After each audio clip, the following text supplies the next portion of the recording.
레위기 1장에서 16장은 희생제사와 정결법을 통해 하나님께 나아가는 법, 즉 의롭게 되는 법에 대해 말하고 있습니다. 그러나 하나님의 계획은 의롭다 인정하신 것에서 그치지 않고 그들이 하나님 앞에서 거룩하게 되기를 원하십니다. 그래서 17장부터는 하나님과 함께 거룩하게 사는 법을 알려줍니다.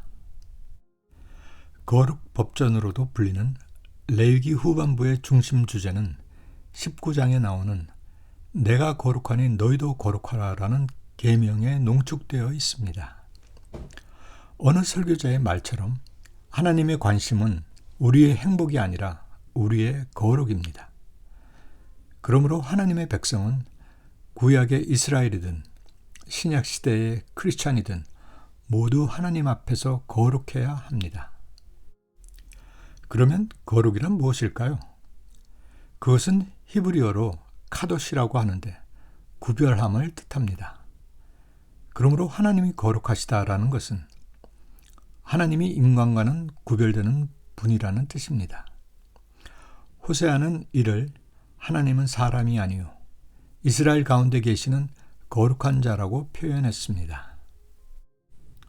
그러므로 거룩은 피조물과는 구별되고 분리되어 피조물 너머에 계신 분을 의미하며 이것은 또한 하나님을 하나님 되게 만드는 것입니다.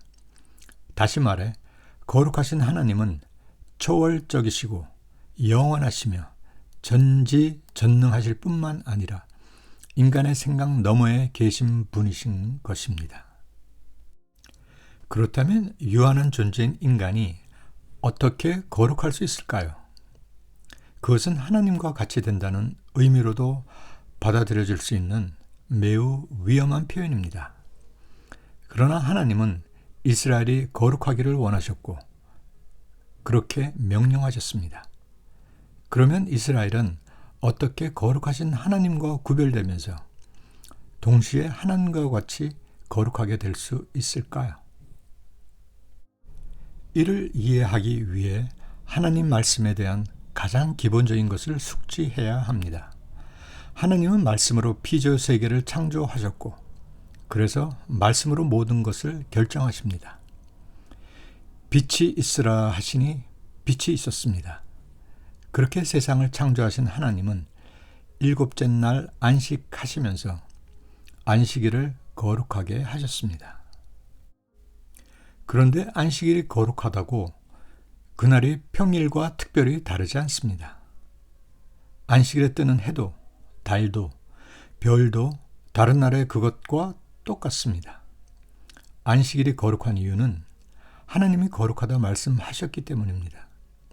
같은 맥락으로 우리가 거룩할 수 있는 것은 하나님이 말씀에 순종하면 거룩하게 될 것이라고 말씀하셨기 때문입니다. 하나님의 궁극적인 목적은 이스라엘이 거룩한 백성이 되는 것이며 거룩한 백성은 하나님의 명령을 지켜 그 길로 행할 때 만들어진다고 분명히 말씀하고 있습니다. 그리고 성경 여러 곳에서 하나님이 원하시는 순종이 어떤 것인지 알려줍니다. 레위기 19장 2절은 이스라엘에게 너희는 거룩하라 라고 명령합니다. 그리고 곧이어 제사장을 포함한 모든 백성이 공동체의 삶 속에서 지켜야 할 계명들을 자세하게 나열합니다. 이는 삶 속에서 지켜야 할 계명에 순종하면 거룩하다 인정해 주시겠다는 하나님의 뜻이 내포되어 있는 것이죠. 우리는 레위기를 전반부의 희생제사와 관련된 종교적인 계명과 후반부에서 말하는 삶 속에서 지켜야 할 계명으로 구분할 수 있습니다. 그런데 순종이 제사보다 낫다는 사무엘의 말에서 추론할 수 있듯이 하나님은 이스라엘이 삶 속에서 지켜야 할 계명에 대한 순종을 원하시고 계셨습니다. 그리고 하나님이 순종을 요구하실 때 그것은 대부분 삶의 순종을 의미했다는 것도 알 수 있습니다. 이러한 하나님의 뜻을 몰랐기에 이스라엘은 가나안 땅에 정착한 후 희생제사와 11조와 각종 헌물 등 종교적 행위에 대한 계명에는 열심히 순종했으나 공동체의 삶 속에서 지켜야 할 하나님의 말씀은 외면했습니다. 결국 하나님은 그들에게 진노하셨고 급기야 선지자들을 보내 그들의 악행을 고발하기에 이르렀습니다. 너희들은 뇌물을 사랑하며 고아를 변호하지도 과부의 분쟁도 해결해 주지 않았다. 백성은 은을 위해 의로운 자를 팔고 신 한 켤레를 위해 가난한 자를 팔며 힘없는 자를 짓밟고 겸손한 자를 무시하며 아버지와 아들이 한 창녀를 찾아다녀 하나님의 거룩한 이름을 더럽혔다.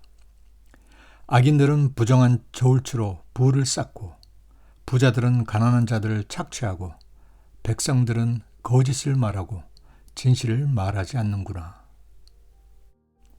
인간은 본성적으로 종교성을 가지고 태어납니다. 그리고 자신이 원하는 것을 갖기 위해 자기가 믿고 있는 신에게 열심을 보입니다. 미신을 믿는 자나 이교도들이 행하는 종교적 행위가 도에 지나치는 것이 바로 그런 이유 때문입니다.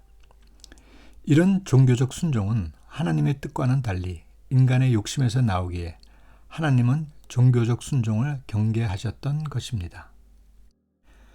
그럼에도 이스라엘은 계속 종교적 행위에 열심을 내었고 이러한 경향은 예수님이 오신 신약 시대에도 똑같이 이어졌습니다. 바리새인들은 성전 중심 예배와 외식적인 종교적 행위에 열심을 보이면서도 가난한 자와 소외된 자를 외면하여 예수님의 노여움을 샀습니다. 바울은 이를 보고 저희가 하나님께 열심은 있으나 지식을 좇지 않았다고 안타까워했습니다. 불행하게도 이러한 인간의 종교성은 중세를 거쳐 현대 크리스천의 신앙생활에까지 그대로 이어지고 있습니다. 현대 크리스천들은 교회 중심의 신앙생활에는 열심을 보이나 정작 하나님이 원하시는 거룩한 삶에 대해 무관심합니다. J.I. 패커가 말했듯이 이제 교회는 거룩을 가르치지도 독려하지도 않고 있고 교인들은 거룩에 대한 관심도 없고 불편해하기까지 합니다. 그래서 전도할 때 거룩한 삶에 대한 언급은 없이 단지 믿고 구원받아 복을 받거나 죽어서 천국 가는 것만을 강조합니다. 이제 거룩은 전도에 방해가 되는 것으로 치부되어 한쪽 구석에 밀려나게 되었습니다. 교인들이 거룩을 불편해하자 교회는 거룩이란 단어의 사용을 자제합니다. 바울이 예견했듯이 사람들은 이미 진리보다 자신의 마음에 드는 말을 하는 설교자에 길들여져 있습니다. 거룩은 공동체 삶의 순종에서 나옵니다. 그래서 지금까지 우리는 삶의 순종에 대해 강조했습니다. 그런데 삶의 순종이란 어떻게 하는 것일까? 삶과 관련된 계명을 문자 그대로 지키면 순종하는 것인가? 10계명을 문자적으로 지키면 되는 것일까? 그 참된 의미를 고민해 보지 않은 채 순종에만 몰두하면 결국 맹목적인 순종으로 나아갈 위험이 있습니다. 한 부자 청년이 예수님에게 어떻게 하면 영생을 얻을 수 있는지를 묻자 예수님은 10계명을 지키라고 답하십니다. 그가 10계명을 다 지켰다고 말하자 예수님은 그에게 부족한 것이 하나 있다고 말씀하셨습니다. 10계명을 다 지켜 삶의 순종을 실천하는데 부족한 것이 없어 보였던 그는 무엇이 부족했던 것일까요?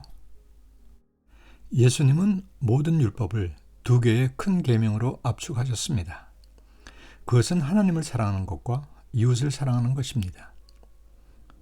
또한 예수님은 나의 계명을 지키는 자가 나를 사랑하는 자라고 말씀하셨습니다.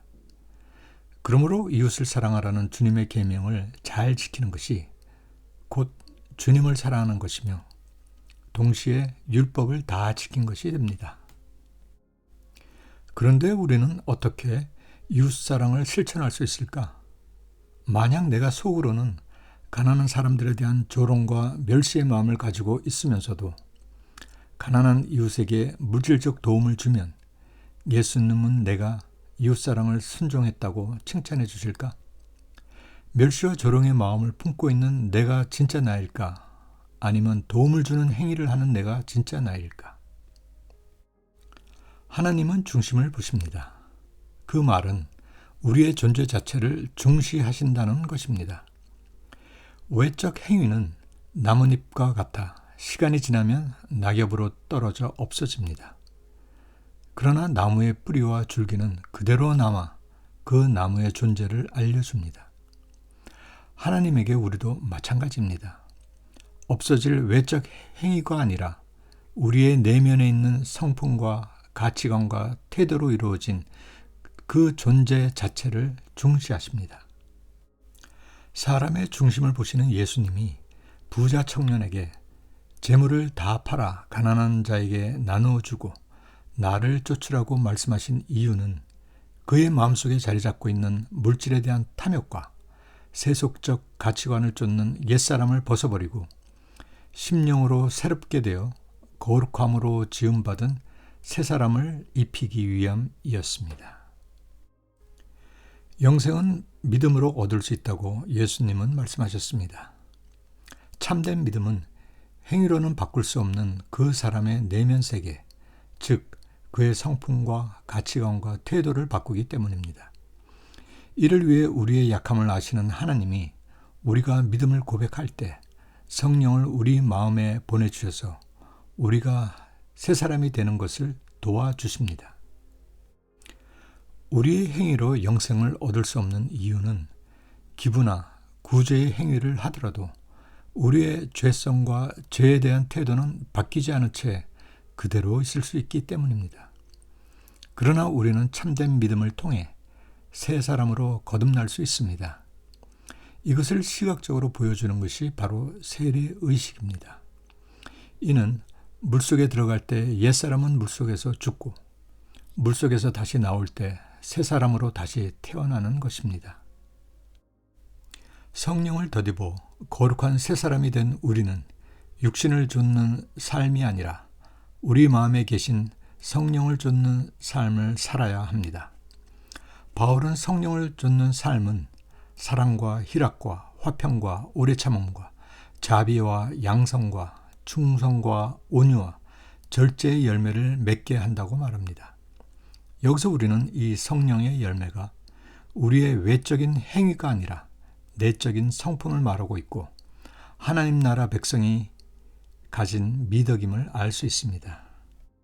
크리스천 삶이란 죄의 유혹이 있는 인생의 갈림길에서 죄를 멀리하라는 성령의 음성을 듣고 그 음성에 순종하며 사는 삶을 말합니다. 성령 하나님은 주님의 말씀을 기억나게 하시고 죄와 의와 심판을 깨닫게 하십니다. 결국 성령을 쫓는 삶이란 성령이 일깨워주는 주님의 말씀에 순종하는 행위를 하며 살아가는 것입니다. 그래서 야고보는 행함이 없는 믿음은 헛것이라고 말한 것입니다.